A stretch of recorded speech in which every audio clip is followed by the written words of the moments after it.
The Summer of Harry by ArthurPendragon. Audio by London Bound Jazz. Summary and Prologue. Summary. The final days of high school are blissful times.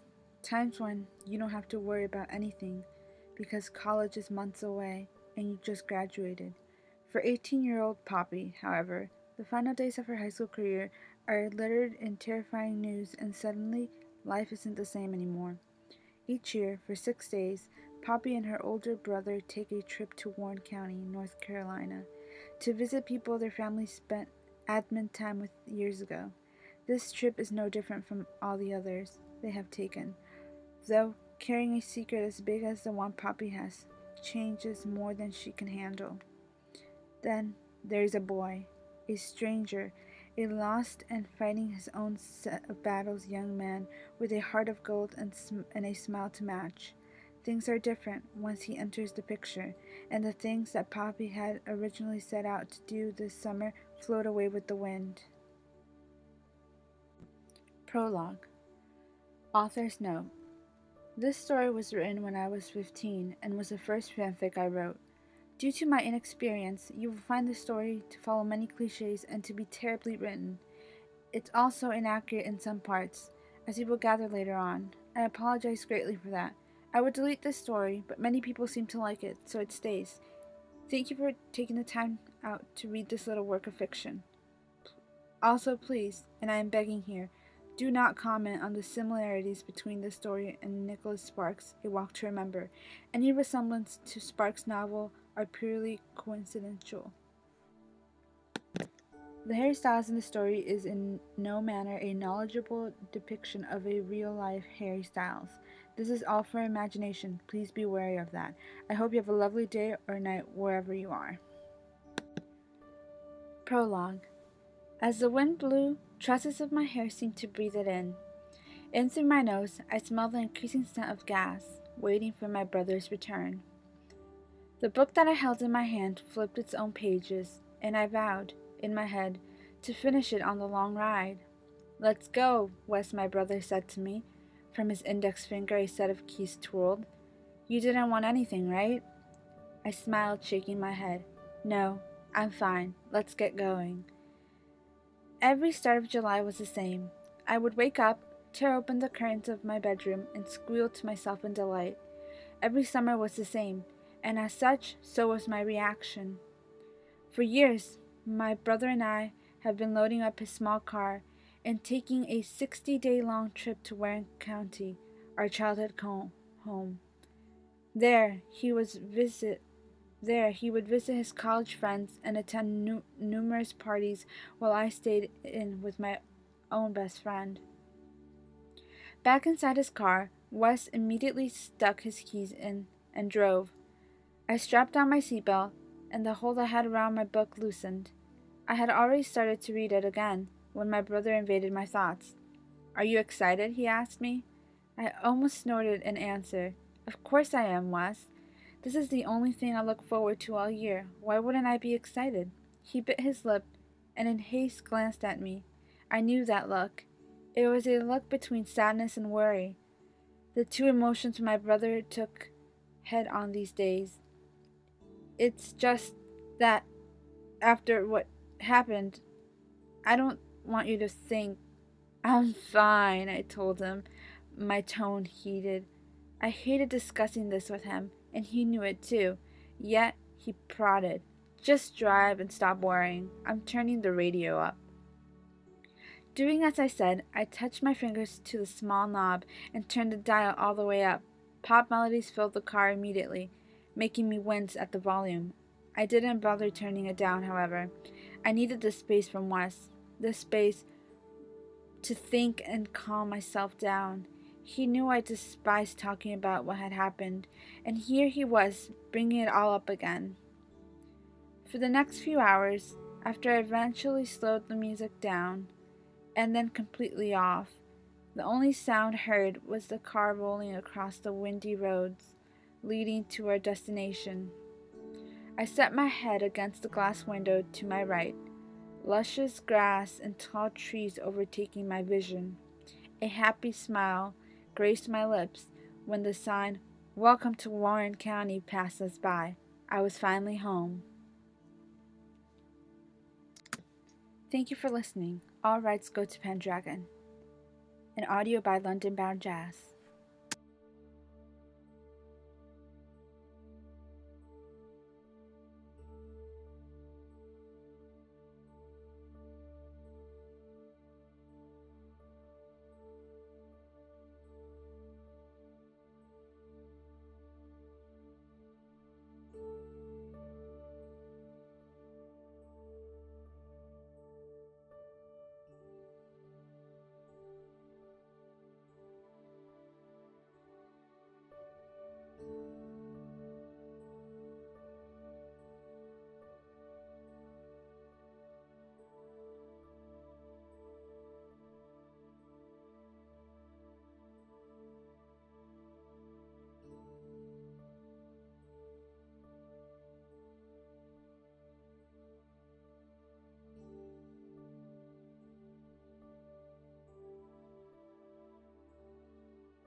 Thank you.